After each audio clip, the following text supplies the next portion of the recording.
Hello, friends. This is Pastor Christopher Murundi of the Lutheran Institute of Regenerative Agriculture, and it is my great joy to be with you again this day to continue to bring to you wonderful interviews with people that fellow travelers. I would say this interview is about. We're very very glad to have with us today Father Peter Kavanaugh of Iowa Park, Texas, and we'll be talking about his enterprise, his farm, Ave Maria Farm out there in Texas, and it's amazing that his name was passed on to me a month or two ago. And when I looked it up, it's like, wow, he is doing some very similar things in his own communion, his own church body, that we are trying to do amongst the Lutherans. So we'll be very glad to discuss that with him and talk about that with him. I want to give you a quick update on what's going on the farm. We've got a lot going on with cleanup work. The spring cleanup is in full swing. We've had a lot of scrap metal getting moved and a lot of work being done on the farmhouse. We're trying to get things prepared for the gap year students, which are coming in the fall, and also just continuing to get this whole property looking the way that we want it to. I texted a friend who's been here a lot of times on this property of us, doing some of this work, and he said, "Man, it looks kind of like the changing of the guard, and it is. We're taking this place, we're redeeming it for the purposes of the kingdom of God, of the church, of the young people of the church, and also to grow and raise healthy food. So it's exciting, a lot of exciting stuff going on here, and hoping to continue to show you all about it. But today, we're very glad to have our friend Father Peter Kavanaugh here with us from Iowa Park, Texas, and thank you for being with us today. It's great to be with you, Christopher, and I'm so excited to be able to participate in what you're doing there. I think we have similar visions. Yeah, it's really pretty cool when we look at what you're doing and what we're trying to do here. So let's just jump right into it. How about give us a little bit of let's talk about yourself just a little bit. Give us a little bit of your own background, how you ended up with a little farm in Iowa Park, Texas, and hosting students and retreats and all this sort of thing. Give us a little bit of how you got from there to here, and then we can talk about the farm itself. But that's a big question, so it's going to be hard to uh, uh, get it done in a precise way. But I think in a nutshell, I could start with the log home that I grew up in Shenandoah in Virginia. And when I believe I was in second grade, my parents made an announcement to my brothers and I that they were sick and tired of living in the suburban country. We were getting rid of our televisions and moving out into the woods. And so it was a big deal. We ended up getting a home built out there outside of Manassas, the Manassas battlefield area. And so I grew up in just this beautiful, beautiful location surrounded by woods. My parents are classical musicians, and so it was a life of music, books, and trees, basically. And when I was in high school, I was introduced to C.S. Lewis, and I think a lot of like-minded people, start there. And he introduced me to just the sublime, really, the world of that's enchanted, and the classics and the wisdom of ancient thinkers, and that kind of got me going. So from there, I went to study classics in New Mexico, where I bumbled into an Orthodox Christian church and a little Russian monastery in New Mexico. And so I spent my college years there, again, kind of going deeper into this journey, and then moved to Greece, where I spent a year and a half in a monastery. That was the first time I worked on a farm. The monastery was pretty much self-sufficient out on Mount Olympus, huge pig farm, and just all kinds of things they grew. So that was in many ways the beginning of my dream since I was a child to get my hands dirty. I always worked in the garden in the back and camped and that sort of thing. But I fell in love with the actual work, and I saw And I think this and the monastery I worked at in New Mexico really kind of paved the way for what we're doing at the Ave Maria Farm now.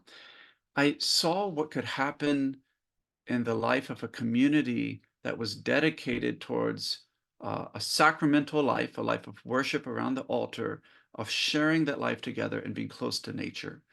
And I saw something that was just absolutely profound and life-giving, just nurturing. And from there, I moved to Virginia, where I ended up working as a farmhand and I shouldn't, I think apprentice blacksmith is a little bit too grand because I was really the guy that swept up the dust for everyone, the peon, you know, and I learned to pray the daily office. My priest was a blacksmith, so we had just an incredible year, about a year together, and then went to seminary. And so I was sent to New Mexico.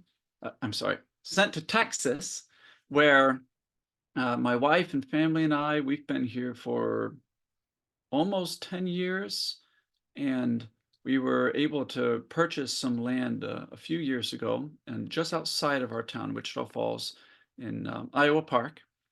And the reason I bring up all this past to describe what we're doing here and what we're going to be speaking about today is I came to a place where I realized there's such a profound need in our culture for holy space, for a sanctuary.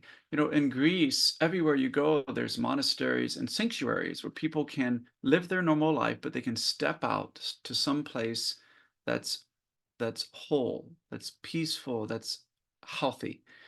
And here in the middle of nowhere in Texas, we don't have any monasteries, but we have to start with what we have, right? And we we have the land, and I've come to value the local space so much. We have so much wherever we live if we can just get our hands in the dirt and start working. So we started this little farm, and it was a family endeavor, and with help from many people in the parish, we built 3 tiny homes, and then there's the farmhouse there. And little by little, as you mentioned with your farm, it takes a lot of work to transform an old farm that hasn't been used for a long time. And we don't have nearly as much land as you do in just such a prime, beautiful location. But we're working with what we have and hope to acquire more land, and are finding that a lot can be done with just a little land.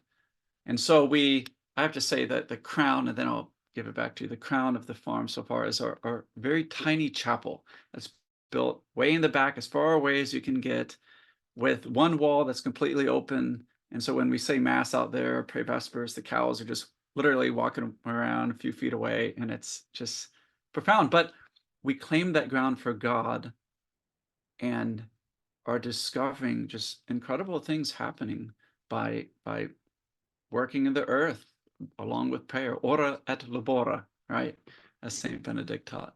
So that's a little history of what's going on here.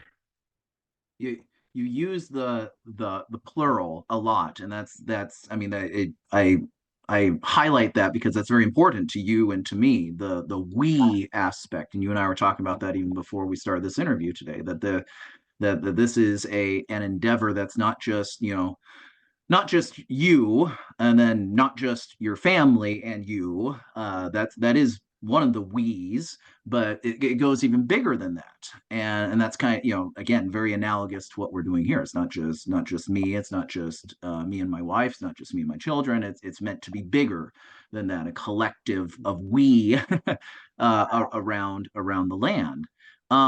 Describe a little bit of the we. What does the we involve? Both local people and then also those who are coming to those tiny homes that you've built, and spending some time with you. And again, your friends, you're going to hear a lot of commonalities with the vision that we're trying to cultivate here in Southwest Iowa. So what does the we look like on Ave Maria Farm? I love that question, Christopher. It gives me so much joy to hear it because it's so important. When my wife and I, during our honeymoon, we were traveling through the Alps in Italy, right?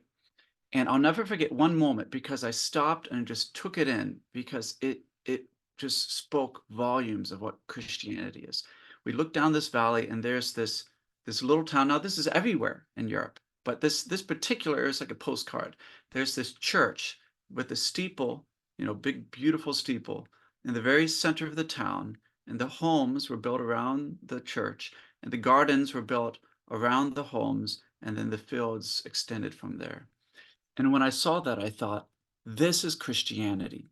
And in our culture, you have ideas, and there's nothing original about Rod Dreher's idea of the Benedict option, right? He kind of put a sharp, a nice title on it, but and it generated a lot of great conversation, I think. But what he's getting at, and what so many of these efforts that we've been talking about are getting at, is nothing more than just genuine Christianity.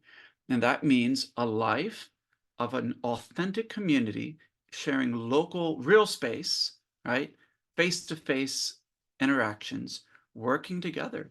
And when people talk about Christian communities in America, they get a little nervous, they remember the 60s and like the hippie communes and all that. But the irony is, this is what Christians have always done. They've always lived this way. It's only in a very modern era, very post 1960s secular world, where Christians feel like they can just live as isolated individuals in isolated homes. Maybe they'll go to church, maybe they'll have their own parish, but everything is cut off. And frankly, if you look at society, it's not working. I mean, it's like that has contributed to so many of our social and psychological and spiritual problems. Christians were meant to live together and to work together. So that's, I really think, just 101 Christianity. But in our very Protestant world, which has, America was formed by and by that I mean kind of the Puritan upbringings, right? Protestant is such a huge but you had this idea of kind of people scattering. You don't really need a priest, you don't need your pastor, you just go forth. We've lost a lot of the sense of communities living together, which has again been the heart of the Anglicans, the Lutherans, any of the traditional Christian bodies. That's always been the heart of life. So just on another side of that, more practically, one thing that's been absolutely profound since starting the Ave Maria Farm has been getting to know the local farmers. And there's something about the nature of working the earth and growing your own food and just the whole endeavor that brings people together. And I've encountered so many locals from various different Christian denominations who have started getting involved, and it's completely organic, so to speak, in a social level. It just develops. Now I'll give you one story.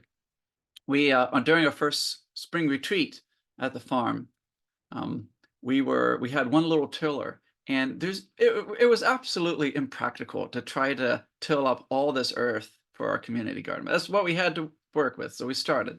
And all of a sudden, a pickup truck drives by, and neighbor stops, looks, and then he pulls up. He says, "Hey, I'm your neighbor, a couple houses down, and I saw you working in the field, and God just spoke to me and told me I had to offer up my help. Would you be interested if I brought my tractor by, to help you plow this field?" And we said, "Yes, please." So he comes on by, and we ended up making friends. And I mean, this guy has given us so much information, and that's just one of many examples of how we've learned through this that people can be brought together in a very, very amazing way. So yes, it's certainly a journey, and it has to be if it's going to really bear fruit. Yeah, the American experience is a migratory one. We've been scattering and moving, and I that's the story of my ancestors. The constant moving west, and then finally kind of settling down. But it seems like America always has this migratory impulse that we don't want to put down the roots too deep. And I mean, I love the Little House on the Prairie books, but you see how many times they move, and they leave behind all their family in Wisconsin, and then they move several times throughout the course of the book. So that's the American instinct, contrasted with what you saw in Europe, where is much more settled, much more rooted, at least stereotypically. So I think maybe uh, we've talked about on these webinars the kind of the wave of homesteading and local food and all that kind of stuff. I think part of it comes from that impulse of people kind of saying, okay, it's time to put down roots, and maybe the roots is going back to the century farm that's been in the family for 100 years. Maybe you don't have a century farm. It's just getting on a piece of land and settling and setting those roots for yourself. And I think this migratory impulse we have, obviously it's done some good, but it is also something that we maybe should look at critically and say, okay, how can we now build strong communities that are rooted and rooted together and working together. And certainly there certainly are other ways to do it, but I can't think of a better way than around the land and around agriculture and around raising food. So at Ave Maria Farm, is it the community of your own parish? Are they kind of joined? Is it? I guess I'm kind of envisioning, and you correct me, certainly correct me, but I'm kind of envisioning kind of three spheres: your congregation, the local people who just happen to live right there around you, and then also these folks who come through and live in your tiny homes that may be from 1,000 miles away. Those kind of three different groups all interacting together. But I'll let you correct that impression if I'm not quite getting it 100%. Yeah, no, these are good questions. In terms of that migratory mentality of Americans, I think you said that well. And whatever it is, it's always careful. I put my foot in. It's to find the roots behind social movements. But something in particular happened in the 20th century, right? I think the state, the educational system, the secularism that started spreading everywhere, one way or the other, 100 years ago in America, still, like you said, the family farm, people lived together. But over the years, just the way things developed, people got farther and farther apart. And I spent a week with a local butcher. This guy is 90 years old and just keeps on going. He's been going forever. He still doesn't have plumbing. I mean, he's like or running water. He's like my hero. But during that week, it was like reading a Wendell Berry novel because he was talking about all the state regulations, the feds. Right here in Texas, we like to talk about the feds and not very positively. He talks about all these regulations and how little by little it destroyed the local agrarian societies. And it actually made me very optimistic about a people. I realized it's not the American people, the farmers, that stopped this and stopped valuing it. The federal legislature and regulations, little by little, just systematically stamped out the small family farms and made it very difficult. But at the same time, I love the Amish. I love them, and there's no paradise on earth, but I find it marvelous to see that there are still living communities of people who just kept doing what they were always doing. They don't care. And though without making the Amish out to be an ideal or perfect example, I think they demonstrate to us an example of modern living because they are modern. They're just modern people that went down a different path and aren't living in any way an eccentric or anachronistic way. They're just living a modern way where they decided as a community to define the values of their life versus let the big industries define how they're supposed to live. And it's important because it reminds us that we have more freedom to choose how we're going to live than the myths tell us to, right? We really can. And another just illustration to this, and I hope I'm not going off too far astray, but I read a book last year that really helped me to articulate what I'd been feeling. Of course, Wendell Berry, Anna Coulter, and he describes in such a profound, non-preachy way what happened in the 20th century. And these two families, one family really pushed sending the kids out to education and then college. And then, of course, what naturally happened, they got married, they moved away, then didn't want to come back to the farm. They got divorced, their kids became pot-smoking hippies, and everything fell apart. And then they describe at the end of the book another family, and just kind of almost just a side note, just thinking, wow, they never really pushed all that. And here the family all lives together, and they still get together and sing together and eat together on Sundays. And they tend to be very healthy. And when I read that, it helped to shatter some of the myths of how we're supposed to live in America, right? So in terms of the Ave Maria Farm, I tell everyone, and this is kind of my philosophy in life, but we get the ball started and just we hope to see how it develops. And I really believe God's leading, and we didn't set out with a systematic a blueprint of this is what we're going to do and this is how we're going to go. We essentially had a vision, and we had the opportunity to get land and then to build tiny homes, and we continue to just pray and see how it develops. But I think you're right, my family first, and this is also in terms of the weeds, it's been so beautiful farming together with my family. Like, they don't see these as chores. This is their life. We do this as a family. Papa doesn't go out, and even if, in my priestly duties, I take my kids with me to bless homes, and we work as a family.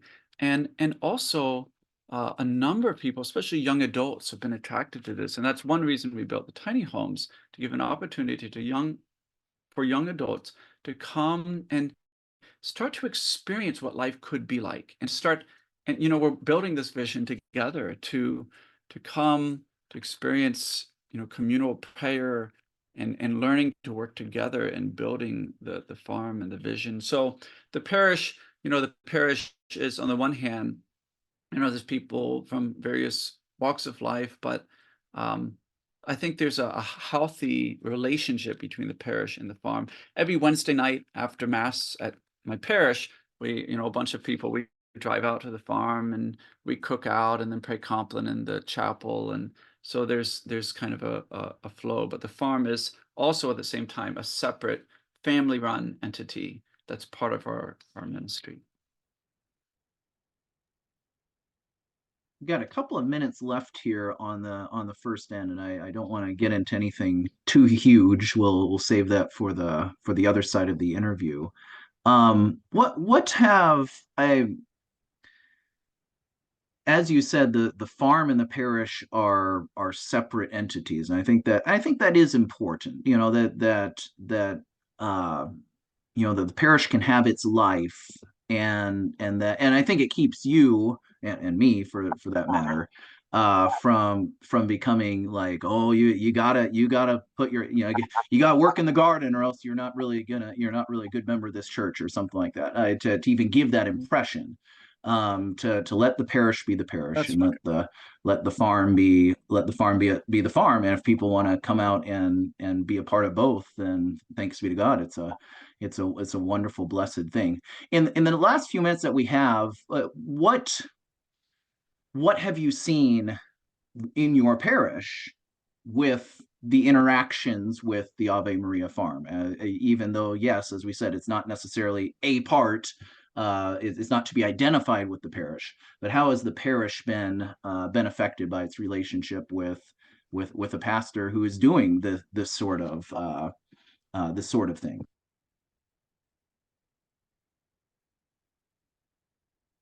Oh, I think we cut out a little. Are you there? Okay. Yes, I'm here. Yep. I hear you now. Yeah. I hadn't thought about that question, and I like it. And it would be hard to put into words the impact, but there has been an impact, and it's beautiful. And I think what it is, because you're right, we have to be free. Everything has to be free. So, um, again, some people have never been to the farm, but I think overall, I really believe it has contributed to a sense of belonging in a community. For for the people who come, it gives them the sense of, my parish is my village, right? And someone on Sunday just came to me and he was like, hey, you know what we need to do? Let's get some cattle and have parishioners, if they want, they can pay ahead of time for a cow, but they can get, the promise will be to tithe 10% of the meat towards a fundraiser cookout that we can do as a parish. So that way parishioners can get their local parish bred beef, but also be able to contribute to charity. And like, that brought me so much joy. I mean, things like that, again, in a natural way, without forcing anything, because, you know, we, anything can become an idol, right? Christ is first. And as much as I focus so much on gardening and being in nature, I think it's profoundly important. Even that can become an idol, right? So the first, it's the life around the altar. But then this, is kind of the natural development of being a village as a parish. So I have found without, and I never really put it into words until now, without really trying to make it happen.